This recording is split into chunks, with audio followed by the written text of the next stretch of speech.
సూది మందు పేరు వింటేనే జనం భయపడిపోతున్నారు.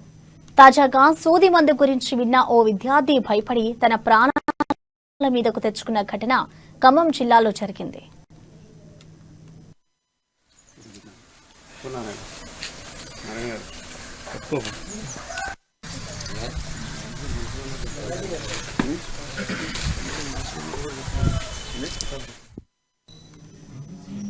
ఖమ్మం జిల్లా నేలకొండపల్లి మండలం అజయ్ తండాకు చెందిన గోపి ఇంటర్ చదువుతున్నాడు.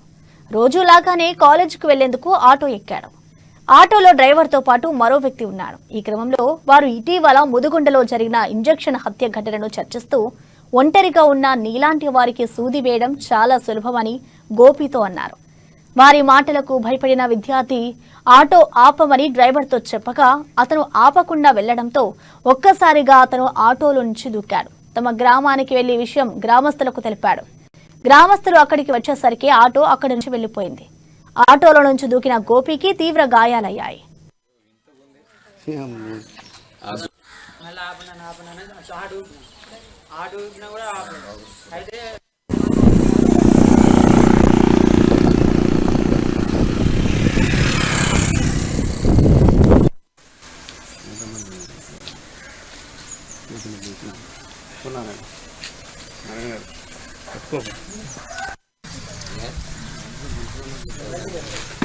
Thank you.